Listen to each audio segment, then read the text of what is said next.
ಹಿಂದಿ ಭಾಷಾ ಶಿಕ್ಷಕರ ತಯಾರಿಗೆ ತಮ್ಮೆಲ್ಲರಿಗೂ ಈ ವಿಡಿಯೋಕ್ಕೆ ಸ್ವಾಗತವನ್ನು ಕೋರ್ತೀನಿ. ಆದಿಕಾಲದ ಒಂದು ಮುಖ್ಯವಾಗಿರ್ತಕ್ಕಂಥ 25 ಪ್ರಶ್ನೋತ್ತರಗಳನ್ನು ನೋಡೋಣ.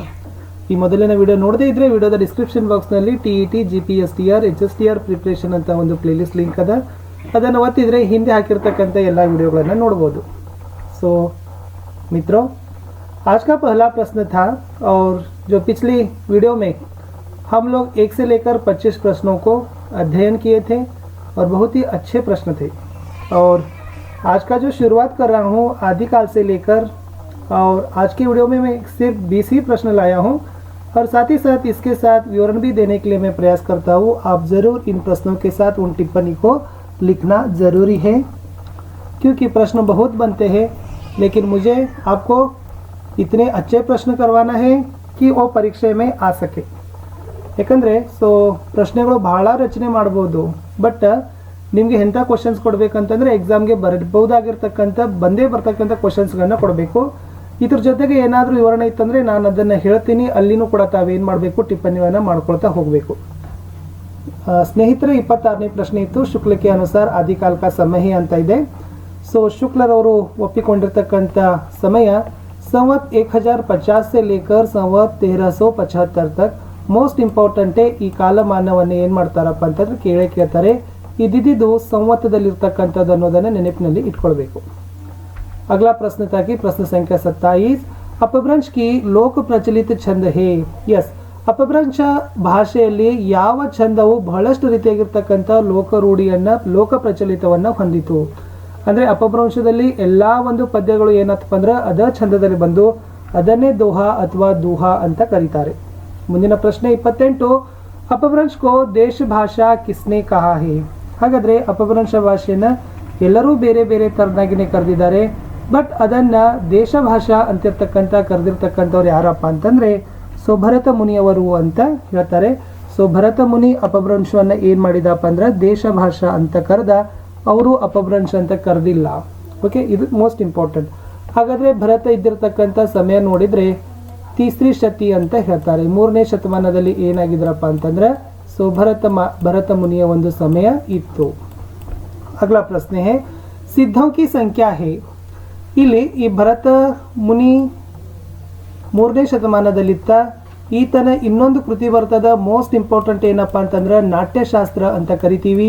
ಆ ನಾಟ್ಯಶಾಸ್ತ್ರ ನೆನಪಿಟ್ಕೊಡ್ರಿ, ಅದು ಕೂಡ ಏನಾಗ್ತದೆ ಕಾವ್ಯಶಾಸ್ತ್ರದಲ್ಲಿ ಬರ್ತದೆ. ಭರತನ ಶ್ರೇಷ್ಠವಾಗಿರ್ತಕ್ಕಂಥ ಕೃತಿ. ಸಿದ್ಧೋಕಿ ಸಂಖ್ಯೆ ಅಂತ ಕೇಳಿದರೆ ಸಿದ್ಧರ ಸಂಖ್ಯೆ, ನಾಥಗಳ ಸಂಖ್ಯೆ, ಹಲವಾರು ಸಂಖ್ಯೆ, ಅವು 3 ಇಂಪಾರ್ಟೆಂಟ್ ಇದಾವೆ. ಆ 3ರಲ್ಲಿ ಒಂದು ಕ್ವಶನ್ ಬಂದೇ ಬರ್ತದೆ ನೋಡ್ರಿ. ಸಿದ್ಧರು ಇರ್ತಕ್ಕಂಥದ್ದು 84. ನೆಕ್ಸ್ಟ್ ನಾಥಗಳು ಇರ್ತಕ್ಕಂಥದ್ದು 9, ಹಲವಾರುಗಳು ಇರ್ತಕ್ಕಂಥದ್ದು ಎಷ್ಟಪ್ಪ ಅಂತಂದ್ರೆ 12 ಜನ. ಇವರೆಲ್ಲ ಏನಪ್ಪ ಅಂತಂದ್ರೆ ಸಂತರು ಅಂತಲೇ ಕೂಡ ಹೇಳ್ತಾರೆ. ಸಿದ್ಧರ ಸಂಖ್ಯೆ ಬಂದ್ಬಿಟ್ಟು 84, 84 ಅಂತ ಕರೀತಾರೆ. ನಾಥಗಳು 9 ಜನ ಇದ್ದಾರೆ, ಹಲವಾರುಗಳು 12 ಜನ ಇದ್ದಾರೆ. ಮುಂದಿನ ಪ್ರಶ್ನೆ S30, ಹಿಂದಿ ಕಾ ಪ್ರಥಮ ಕವಿ ಅಂತ ಕೇಳಿದ್ದಾರೆ. ಹಾಗಾದ್ರೆ ಈ ಕ್ವಶನ್ ತುಂಬಾನೇ ರೇಜ್ ಆಗ್ತದೆ. ಬೇರೆ ಬೇರೆ ಆಲೋಚಕರು, ಬೇರೆ ಬೇರೆ ವಿಮರ್ಶಕರು ಬೇರೆ ಬೇರೆ ಕೊಟ್ಟಿದ್ದಾರೆ. ಆದರೆ ಸರ್ವಮಾನ್ಯವಾಗಿ ಒಪ್ತಕ್ಕಂಥ ಹಿಂದಿ ಕಾ ಪ್ರಥಮ ಕವಿ ಅಂತಂದರೆ ಸ್ವಯಂಭೂ ಅಂತ ನಾವು ಏನು ಮಾಡ್ತೀವಿ ಕರಿತೀವಿ. ಸರ್ವಮಾನ್ಯ ಮತ್ತಿದ್ರೆ ತಾವು ಇದನ್ನೇ ಸ್ವಯಂಭೂ ಅನ್ನೇ ರೈಟ್ ಮಾಡಬೇಕು. ಮುಂದಿನ ಪ್ರಶ್ನೆ ಬಂತು, ಜೈನ ಪರಂಪರಾ ಕಾ ಪ್ರಥಮ ಕವಿ ಕೌನ್ ಹೇ. ನೋಡಿ, ಸ್ವಯಂಭೂ ಅನ್ನ ಹಿಂದಿ ಕಾ ಪ್ರಥಮ ಕವಿ ಅಂತ ಕರೆದ್ರೆ ಸ್ವಯಂಭೂ ಅನ್ನನ ಏನಂತ ಕರೀತಾರೆ, ಜೈನ ಪರಂಪರೆಯ ಪ್ರಥಮವಾಗಿರ್ತಕ್ಕಂಥ ಕವಿ. ಜೈನ ಪರಂಪರೆಯನ್ನು ಪ್ರಾರಂಭಿಸಿರ್ತಕ್ಕಂಥ ಶ್ರೇಯಸ್ಸು ಸ್ವಯಂಭೂನಿಗೆ ಹೋಗ್ತದೆ. 32, ಪೌಮಚರ್ಯವು ರಿಟ್ಟ ನೇಮಚರ್ಯವು ಕಿಸ್ಕಿ ರಚನಾ ಹೇ. ಇಲ್ಲಿ ಇನ್ನೊಂದು ಬರ್ತದೆ, ಅದೇನಪ್ಪ ಅಂದ್ರೆ ಸ್ವಯಂಭೂ ಛಂದ ಅಂತ ಒಂದು ಬರ್ತದೆ. ಯಾಕಂದ್ರೆ ಇಲ್ಲಿ ಹೆಸರೇ ಆ ಕೃತಿಯಲ್ಲಿರೋದ್ರಿಂದ ಈ ತನ್ನಾಗಿರ್ತಕ್ಕಂಥ ಕ್ವಶನ್ಸ್ಗಳು ತಮಗೆ ಬರೋದಿಲ್ಲ ಎಕ್ಸಾಮಲ್ಲಿ. ಆದರೂ ಕೂಡ ಈ 3 ಕೃತಿಗಳು ಮಾತ್ರ ಏನಪ್ಪ ಅಂತಂದರೆ ಸ್ವಯಂಭೂಂದು ಆಗಿದಾವ. ಯಾವ್ಯಾವು? ಪೌಮಚರ್ಯವು, ರಿಟ್ಟ ನೇಮಿಚರ್ಯವು ಮತ್ತು ಸ್ವಯಂಭೂ ಛಂದ. ಈ 3 ಕೂಡ ಏನಪ್ಪ ಅಂತಂದರೆ ಸ್ವಯಂಭೂನ ಒಂದು ಕೃತಿಗಳು ಅಂತಕ್ಕಂಥದ್ದು ಹೇಳ್ಬೋದು. ಇಲ್ಲೇ ಪ್ರಶ್ನೆ ಬರ್ತಾವ, ಇಷ್ಟು ಬಿಟ್ಟು ಬೇರೆ ಪ್ರಶ್ನೆ ಬರಲಿಕ್ಕೆ ಚಾನ್ಸೇ ಇಲ್ಲ, ಡೋಂಟ್ ವರಿ. ನೆಕ್ಸ್ಟ್ ಮುಂದಿನ ಪ್ರಶ್ನೆ, ಅಪಭ್ರಂಶ ಭಾಷಾ ಕಾ ವಾಲ್ಮೀಕಿ ತಥಾ ವ್ಯಾಸ್ ಕಿಸೆ ಕರ್ತೆ ಹೇ. ಎಸ್, ಯಾವ ಕವಿಯನ್ನ ಅಪಭ್ರಂಶ ಭಾಷೆಯ ವಾಲ್ಮೀಕಿ ಅಥವಾ ವ್ಯಾಸ ಅಂತ ಕರೀತಾರೆ ಅಂತಂದ್ರೆ ಸ್ವಯಂಭೂವನ್ನೇ ಏನಂತ ಕರೀತಾರೆ, ಅಪಭ್ರಂಶದ ವಾಲ್ಮೀಕಿ ಅಥವಾ ವ್ಯಾಸ ಅಂತ ಕರೀತಾರೆ. ಮುಂದಿನ ಪ್ರಶ್ನೆ ಬಂತು, ಸ್ವಯಂಭೂ ಕಿ ಅಧೂರಿ ರಚನಾ ಹೇ. ಇಲ್ಲಿ 3 ಅಂತೂ ಕೂಡ ಪರ್ಫೆಕ್ಟ್ ಆಗಿರ್ತಕ್ಕಂಥ ಸಂಪೂರ್ಣವಾಗಿರ್ತಕ್ಕಂಥ ಕೃತಿಗಳು ಇದ್ವು ಅಂತ ತಮಗೆ ಗೊತ್ತಾಯಿತು. ಸೊ ಯಾವ್ಯಾವ ಅಂತ ಹೇಳಿದರೆ, ಸೊ ಮೊದಲನೇದು ಪೌಮಚರಿವು, ರಿಟ್ಟನೇಮಿಚರಿವು, ಸ್ವಯಂಭೂ ಛಂದ. ಬಟ್ ಅದರಲ್ಲಿ ಇನ್ನೊಂದು ಕೃತಿ ಇದೆ, ಅದೇನದಪ್ಪ ಅಂತಂದ್ರೆ ಅರ್ಧನೇ ಆಗದ, ಅದ್ರ ಯಾವುದಪ್ಪ ಅಂತಂದರೆ ಪೌಮಚರಿವು ಅಂತ ಕರೀತಾರೆ. ಓಕೆ, ಸೊ ಈ ಪೌಮಚರಿವು ಏನದ ಅಂತಂದ್ರೆ ಸಂಪೂರ್ಣವಾಗಿರ್ತಕ್ಕಂಥ ಕೃತಿ ಇಲ್ಲ, ಅದು ಅರ್ಧನೇ ಆಗಿರ್ತಕ್ಕಂಥ ಕೃತಿ ಇತ್ತು.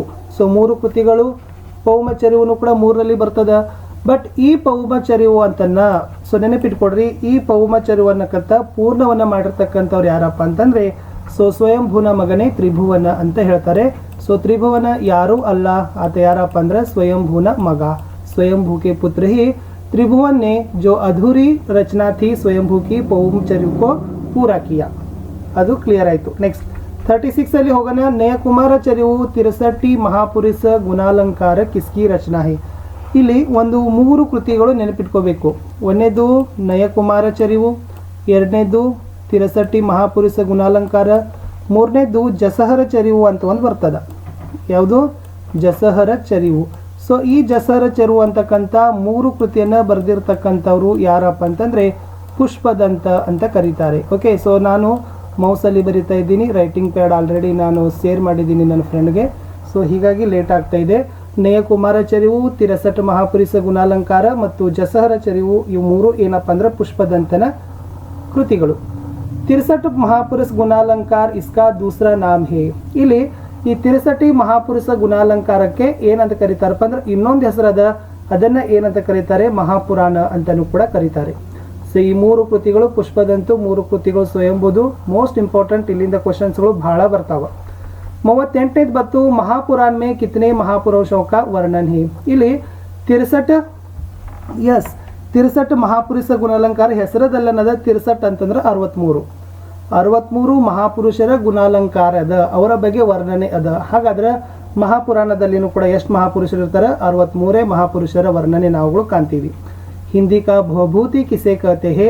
ಸೊ ಹಿಂದಿ ಕಾ ಭವಭೂತಿ ಅಂತ ಪುಷ್ಪದಂತನ ಏನು ಮಾಡ್ತಾರೆ? ಕರೀತಾರೆ.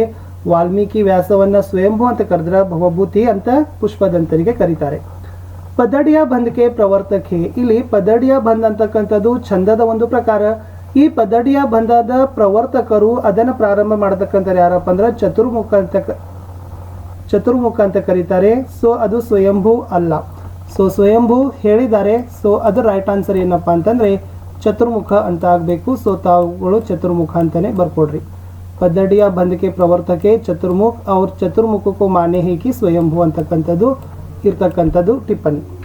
ಅಗಲಾ ಪ್ರಶ್ನೆ ತಾಕಿ ಧನಪಾಲ್ ಕಿಸ್ಕಿ ರಚನಾ ಹೇ. ಸೊ ಧನಪಾಲ್ ಕಿ ರಚನಾ. ಸೊ ಧನಪಾಲ್ ಅಂತಕ್ಕಂಥದ್ದು ರಚನೆ ಅಲ್ಲ, ಬಟ್ ಧನಪಾಲ್ ಅಂತಕ್ಕಂಥವ್ರು ರಚನಾಕಾರರು, ಕೃತಿಕಾರರು.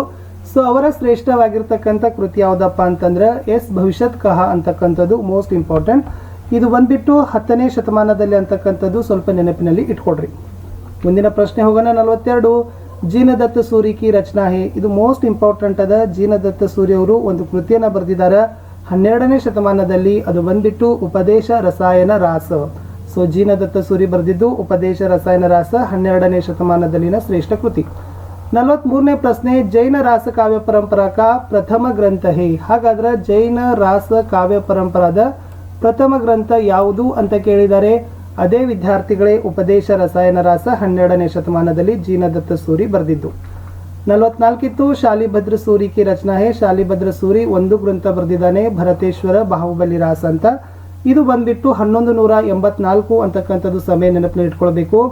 ರಾಸಕಾವ್ಯ ಪರಂಪರಾಕ ಪ್ರವರ್ತನ ಗ್ರಂಥ ಹೇ ಅಂತ ಕೇಳಿದ್ರೆ ಅದು ಭರತೇಶ್ವರ ಬಾಹುಬಲಿ ರಾಸದಿಂದನೇ ರಾಸಕಾವ್ಯ ಪರಂಪರಾ ಪ್ರಾರಂಭ ಆಗಿರ್ತಕ್ಕಂಥದ್ದು 1184ರಲ್ಲಿನ ಶ್ರೇಷ್ಠ ಕೃತಿ. ಇಷ್ಟಿತ್ತು ಈ ವಿಡಿಯೋದಲ್ಲಿ 20 ಪ್ರಶ್ನೆಗಳು ಆದಿಕಾಲದಲ್ಲಿ ಬಂದಿರತಕ್ಕಂಥದ್ದು. ಮೋಸ್ಟ್ ಇಂಪಾರ್ಟೆಂಟ್ ಇದಾವ. ಸೊ ಡೋಂಟ್ ವರಿ, ನಾನು ನಿಮ್ಮ ಜೊತೆಗಿದ್ದೀನಿ. So video like, share, subscribe ಮಾಡಲಿಕ್ಕೆ ಮರಿದಿರಿ.